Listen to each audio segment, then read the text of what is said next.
La ferme d'Ara Biofood Center a vu le jour à Glo, une localité située dans la commune d'Abomey-Calavi, à une vingtaine de kilomètres de Cotonou, la capitale économique du Bénin.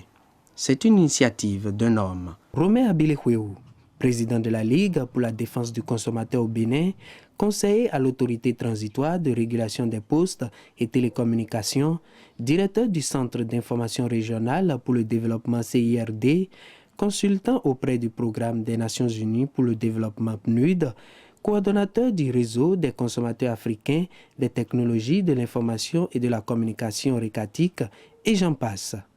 L'on se demande comment l'homme est arrivé à s'intégrer dans l'agriculture biologique malgré ses multiples occupations. L'histoire remonte au 24 décembre 2011 où je suis allé dans un marché acheter des fruits. Acheter ce que nous appelons communément chap-chap. Mais son vrai nom, c'est le corosol. Le fruit était à 800 francs CFA l'unité. J'étais scandalisé par le coût, par le prix de ce fruit. Comme je voyage beaucoup, j'ai vu par ailleurs comment on produit des légumes, comment on produit des fruits toute l'année. J'ai acheté quelques citronniers, quelques papayers. Et je n'ai pas vu toutes les variétés de fruitiers que je voulais. Et j'ai pensé au projet Songhai. J'ai acheté le jour-là quelques cocotiers, d'autres variétés de papayers. Il y a même une variété que le père Samoudjo a ramené de l'Espagne. Donc j'ai acheté. J'ai pris quelques corosols. J'ai pris l'arbre de pin. J'ai pris quelques variétés d'orangers. Le tangelo. J'ai mis en terre les fruitiers.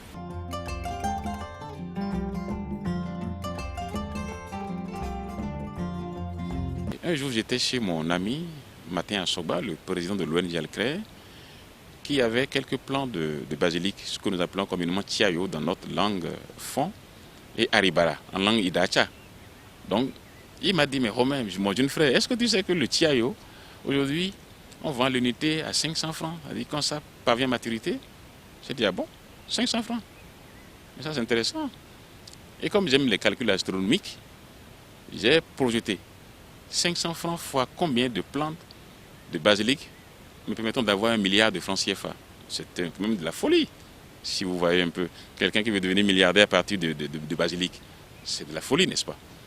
Donc, je suis revenu dans mon domaine et j'ai fait prendre la mesure et j'ai vu que j'avais 4000 mètres carrés. J'ai appelé Songhai depuis le site pour demander mais comment on plante les basiliques. Quel est l'espacement entre deux plantes? Ils m'ont dit 20 cm². J'ai fait mon calcul sur place et j'ai vu que je pourrais mettre en terre 50 000 pieds de basilic. 50 000 pieds fois 500 francs CFA, ça fait environ 25 millions. C'est un calcul simple, un calcul bête, un calcul basique. Mais je me suis rendu compte que ceux qui disent qu'on gagne beaucoup d'argent là où on ne s'y attend pas, ils avaient raison. La décision alors d'en faire une ferme intelligente a été prise. Aujourd'hui, cette ferme sera une ferme intelligente parce que nous allons pouvoir produire ici toute l'année sans attendre la pluie. Je dois pouvoir observer tout ce qui se fait ici depuis mon bureau, depuis un accès à Internet à l'extérieur, et les plantes, le niveau d'eau dont elles ont besoin, le niveau d'humidité du sol, cela prélevé à partir d'un équipement de sonde qui sera enfoncé dans le sol partout, et l'irrigation sera fonction des informations que les sondeurs vont faire parvenir à un système qui va contrôler l'humidité du sol. Donc ça va être une ferme intelligente qui va pouvoir fonctionner sans qu'on ait recruté des manœuvres, des ouvriers à qui on va demander d'arroser les plantes qui ne le feront pas comme il faut et qui vont laisser les plantes mourir alors que ce sont des êtres vivants. Voilà un peu l'histoire de cette ferme intelligente de Glo.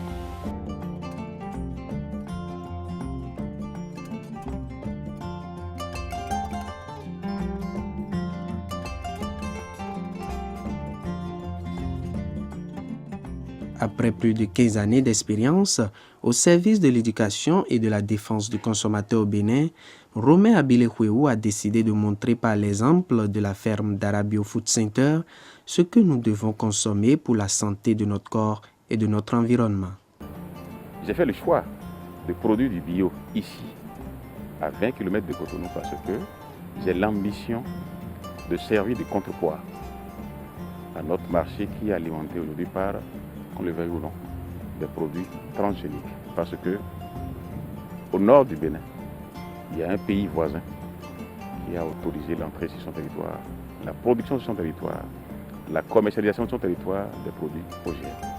Donc, les Béninois mangent déjà des produits OGM parce que les Béninois importent de la tomate de ce pays-là, les Béninois importent des légumes de ce pays-là, et je ne pourrais pas croiser les bras et observer de façon passive les citoyens manger des produits transgéniques, alors que je sais très bien ce que cela représente pour la santé.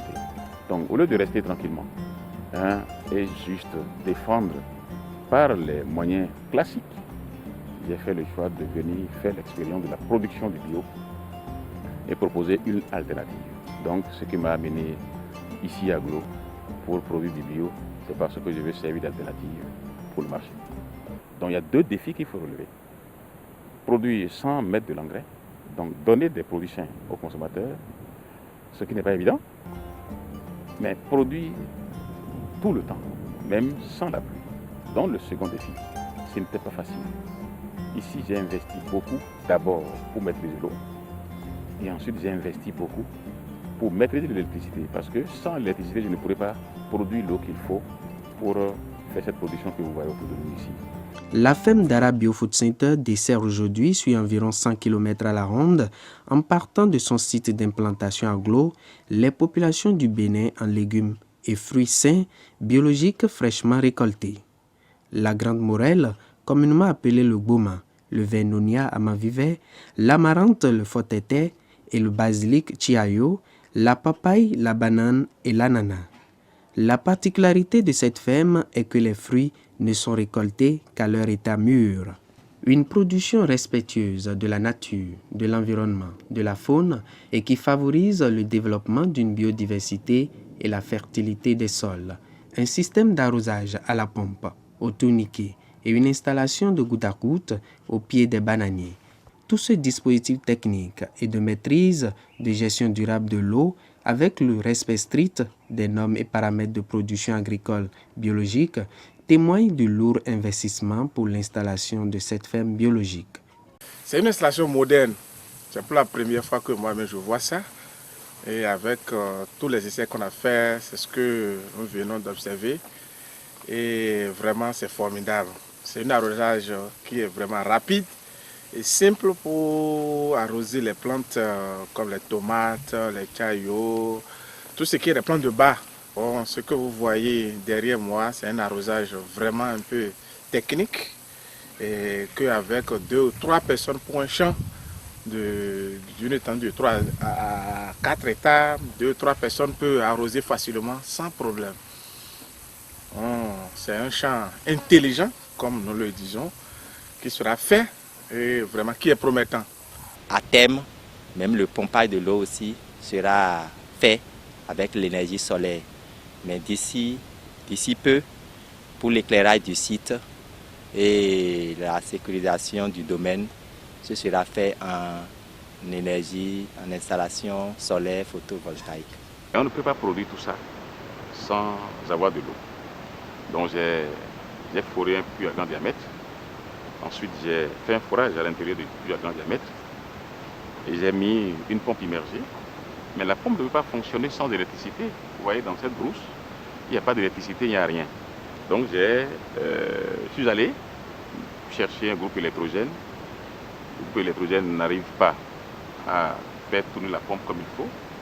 J'ai recouru aujourd'hui à un vieux moteur de moulin, un moteur de moulin qui sert à moudre de maïs depuis 200 ans. Donc ce moteur a une force qui lui permet de tourner l'alternateur qui me fournit de l'énergie, grâce à laquelle je pompe de l'eau que je lève à 12 mètres du sol. Vous voyez ce château, il permet de stocker 15 tonnes d'eau qui nous permet d'arroser tout ce qu'il y a ici. Vous avez vu, il y a des systèmes d'irrigation par les tuyaux, il y a des systèmes d'irrigation par les turbines d'arrosage. Vous allez voir dans le champ, vous verrez les turbines d'arrosage dans le champ. Il y a le système d'arrosage de goutte à goutte, vous le verrez tout à l'heure. Et tout ça, c'est pour que nous puissions maîtriser l'eau.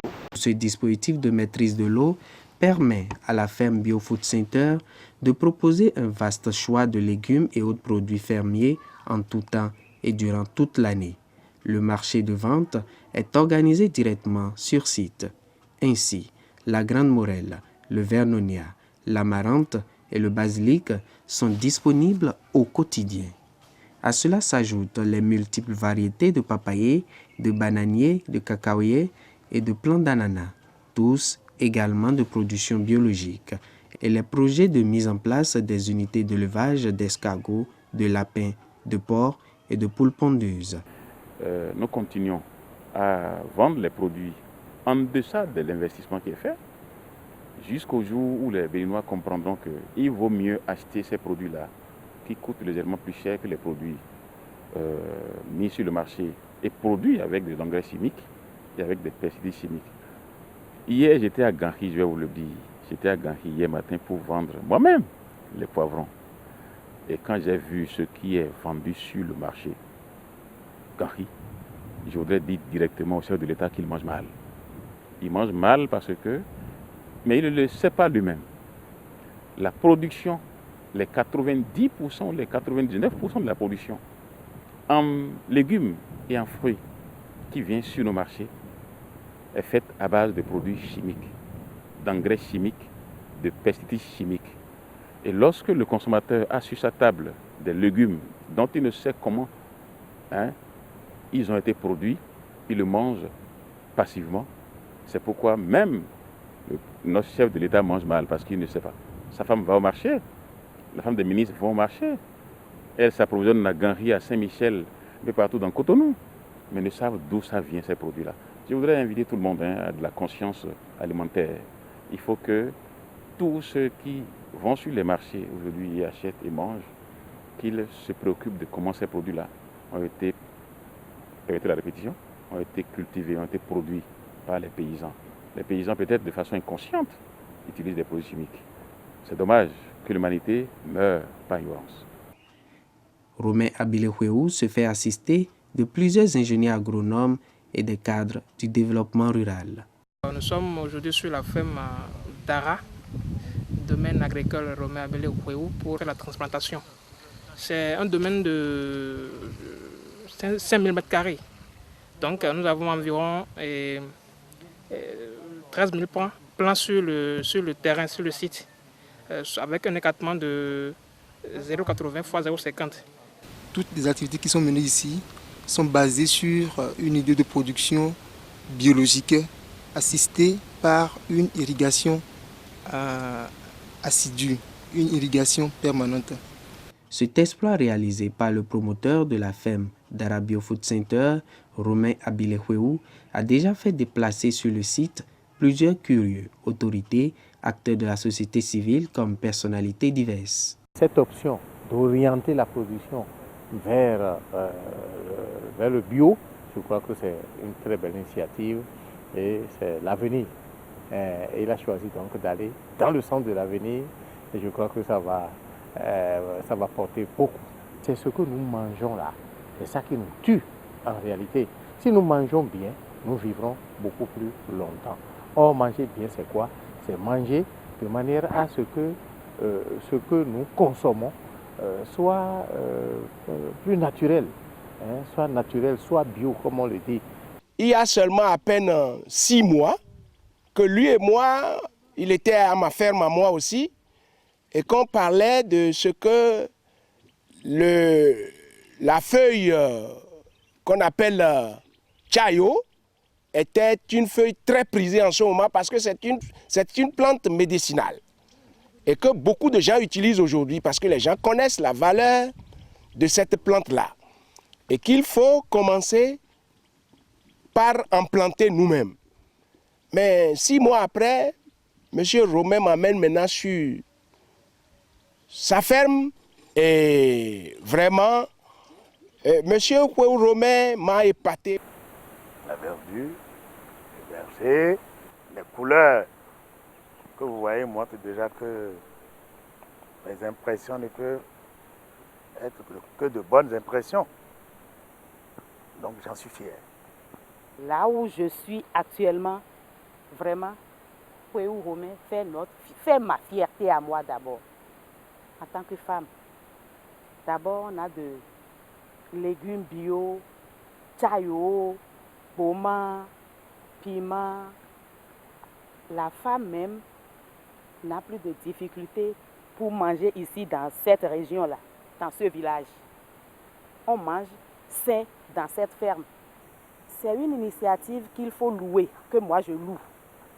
Il faut encourager M. Kwewu Romain. Si moi j'avais les moyens, j'allais l'encourager même avec mes propres moyens. Parce que ce que j'ai vu ici, avec le système d'irrigation, les cultures ne sont pas liées aux aléas climatiques. C'est-à-dire qu'on ne doit pas nécessairement attendre la saison des pluies avant de pouvoir récolter quoi que ce soit. Donc tout ça, c'est une belle initiative. Je suis vraiment en admiration et devant ce que je vois, ce que j'ai vu et ce que je continue de voir.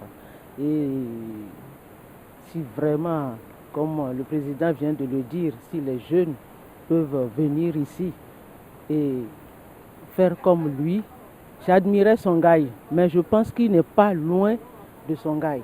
Il n'est vraiment pas loin de Songhai. Songhai a eu des moyens financiers pour le faire. Je crois que les moyens que lui il a eu sont complètement en dessous de ce que Songhai, mais vraiment on peut dire que c'est ce que Songhai a fait qu'il est en train de faire, qu'il est en train de réussir. Je vois des plants de vernonia à Montvivet, je vois des plants de Beaumont, je vois des plants de piment, j'ai vu au niveau du verger, du potager, j'ai vu plein de fruits de chez nous qui sont même, qu'on ne voit plus sur le marché, le chap-chap, qui a des vertus anti-cancer extraordinaires. Et je suis en train de voir comment, justement, pour ces engrais, c'est justement la fiente de poulet, les copeaux de bois et tout, qui sont utilisés justement, avec de l'eau et un suivi qui permet de donner des plants comme ça. Je dis franchement, c'est impressionnant. Je dis, pour moi, c'est vraiment ce à quoi tous les Béninois devraient arriver. Que si nous commençons à manger des aliments qui sont biologiques, qui ont été nourris, qui ont grandi, qui ont respecté surtout leur cycle de vie. Donc ce qu'il est en train de faire, je dis, au-delà de l'aspect agricole, c'est tout le développement et le futur des Béninois et même des hommes qui en dépendent. Parce que pour produire des centenaires, il faut justement manger de cette manière. Avec ces aliments qui sortent de cette ferme, c'est avec ça qu'on va produire les centenaires de demain. Donc moi, en tant que nutritionniste, c'est vraiment, je dis, c'est un projet qui est remarquable, qui doit être encouragé. Oui, M. Romain, il fonctionne sur fonds propres. Mais ce genre de choses devrait être accompagné et initié et être connu. Donc, pour les Béninois, pour les familles, je dis que c'est vraiment quelque chose de formidable. Et moi, au niveau de mon centre de nutrition, c'est vraiment un bon relais. Parce que beaucoup de gens me demandent, mais quand nous avez parlé maintenant des effets négatifs, des pesticides, des aliments à engrais chimiques, où est-ce qu'on peut s'approvisionner? Voilà un point où on peut servir de relais. Et on est en train de voir avec M. Kwewu comment on va faire une symbiose où il pourra venir le livrer les fruits. Et nous, on draine les populations vers le centre, notre centre qui est situé à Godoma, et où les gens peuvent venir s'approvisionner un jour de la semaine pour faire s'alimenter correctement. Cette belle papaye que je viens de cueillir, hein, et que je vais aller déguster, et comme je dis, vous voyez, elle est arrivée vraiment à point. C'est très important d'insister là-dessus parce que souvent, comme je dis aujourd'hui, dans les champs, sous prétexte qu'on veut aller vite, on court-circuite le cycle de développement de la plante et on les prend trop mûres et on les met sur le marché. Et quand on les achète, elles ne sont pas à maturité. Du coup, le fruit ne donne pas toute sa vertu thérapeutique. Alors que vous voyez celui-là, pour savoir qu'il a maturité, il faut que il passe de l'état complètement vert. Celui-là, il n'est pas encore à maturité, il est tout vert. Alors que celui-ci, vous voyez, il est déjà arrivé à maturité. Et il y a déjà, la nature me le montre bien, ce côté jaune, la peau change de couleur et devient jaune. Ce beau jaune-là me signifie qu'elle est arrivée à maturité. Et donc, je l'ai cueilli à point. Et là, vous verrez que ce fruit, quand je le mangerai, eh ben, toutes les vertus dont je vous ai parlé sur la papaye, laxatif, et donc pour tous les problèmes gastriques, il va me le donner. Et puis pour les femmes enceintes, rappelez-vous, je l'avais dit aussi, c'est galactogène. Celles qui ont besoin de lait peuvent l'utiliser pour pouvoir en consommer, pour pouvoir avoir du lait. Donc voilà, je vais aller déguster ma belle papaye et merveille de la nature. Visite et j'ai même plus envie de partir, hein. J'ai vraiment envie de m'installer et de manger, si possible, même une bonne sauce de feuilles d'amarante, de gomant et tout. Alors, ce que je peux vous dire vraiment, c'est que je suis enthousiasmée et vraiment pour l'avenir, je me dis, on a des perspectives extraordinaires. Et vraiment, ce site devrait être encouragé, poussé, promu. Et je vous dis vraiment qu'il faudrait qu'on puisse l'accompagner pour que le maximum de Béninois et même dans la sous-région, ce genre d'initiative puisse être développé. Pour qu'enfin l'Afrique puisse être vraiment autonome et qu'on arrête de regarder ce que l'autre est en train de faire et de prendre des produits qui nous viennent de l'extérieur alors que la nature nous a tout donné. Je le redis encore, la nature nous a tout donné. On peut se soigner, on peut manger et on peut vivre ici longtemps si vraiment on l'écoute et qu'on la respecte. Et ici, on est vraiment dans le respect de la nature et ça, c'est encouragé. Vraiment félicitations au promoteur, M. Huéou, qui a initié ce genre de choses. Ça nous inspire, nous, pour pouvoir aller encore plus loin. Dara Biofood Center est également engagé dans un processus de certification bio-SPG, c'est-à-dire le système participatif de garantie pour une plus grande crédibilité. Des partenariats sont déjà noués avec les instances universitaires dans le domaine agricole pour la production de l'essence du basilic. Nous sommes en train d'amorcer un changement mineur pour des révolutions importantes. L'idée de transformer cet espace en espace vivable, de faire de cet espace une partie du poumon de l'économie de Glo, et c'est devenu une passion. Et tous les jours, il y a de la réflexion. On réfléchit toujours. Nous sommes un dimanche et pourtant nous sommes là. Donc un dimanche soir, et on vient ici, ça veut dire qu'il y a quelque chose que je prépare. Je viens d'avoir l'aval d'un professeur d'université qui a donné son accord pour se mettre sur l'aspect recherche. Donc, il y a de la recherche qui se fera sur ces plantes-là, de façon à ce qu'on puisse transformer ces produits-là, leur apporter une certaine valeur ajoutée. Et que, en toute saison, que les consommateurs béninois puissent avoir le basilic, le tiayo, ce qu'on appelle l'aribra en Indacha, qu'ils puissent l'avoir sous forme de thé, sous forme de légumes précuits, sous forme de poudre de cette plante-là, qui garde toutes ses valeurs nutritives pour aromatiser, pour enrichir les sauces. Celui qui mange ça, il se soigne. À la ferme Dara Biofood Center se développe en plus de la production biologique des activités connexes telles que la fourniture d'eau potable et la meunerie à la population de Glo et environ. Les ouvriers et ouvrières qui travaillent sur cette ferme y logent en permanence et se nourrissent des produits de la ferme.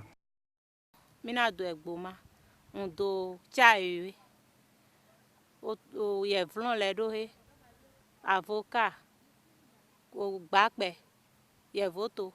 Ọ̀nì ànáwó bó ọkọ̀ náà lówó tó ná mẹ́ ò láti ọ lo àgbàsà fún ọ̀nì àti ìhun báyé. Parce que chinois léwọ̀n yé chinois tán pàṣẹ ni chinois yé lólo níjà àwíjù bẹ̀ ní chinois lólo ní ẹ̀ léwọ̀n yá tán ni pa arrosoir chinois tán ló ní ìjà yìí kòkó tọ́ṣà arrosoir ro tìǹkì yẹn wà ló kọ́ ṣe àyọ̀ fún un dánwó ni ilé ìdé ìhun bẹ́ẹ̀ àlọ́ ti ọ ọ̀nà ńlọ.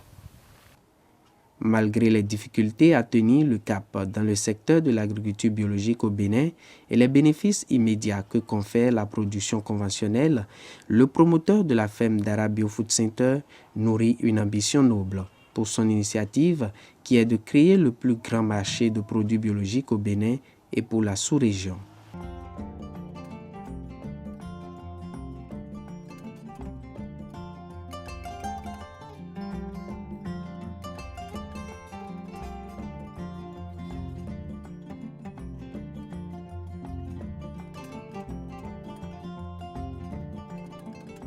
Nous avons l'ambition de donner l'occasion aux Béninois de mieux s'alimenter. Dara Biofood Center s'occupe de la production de légumes et de fruits bio. Et bientôt, nous allons mettre sur le marché local de la viande saine, qui n'est pas produite avec des produits chimiques. Donc, Dara met à la disposition du centre de nutrition Jean Pliat des produits sains. Le centre les utilise comme des matières premières pour la formation, comme des matières premières pour rendre l'aliment préparé, accessible aux consommateurs. Ils peuvent venir s'alimenter ici, s'alimenter vraiment à moins de coûts, mais en ayant l'assurance que ces produits-là viennent de quelque part où ils sont produits selon les normes requises, les normes qui respectent l'environnement, les normes qui préservent la santé des consommateurs. Mais ce n'est pas tout. Romain Abele Huéhou veut aller plus loin en termes de perspective. Il prévoit la mise en place d'une unité de production de semences, de légumes et fruits bio. Il nourrit également le rêve de créer sur cette ferme un centre de production et de formation en agriculture biologique.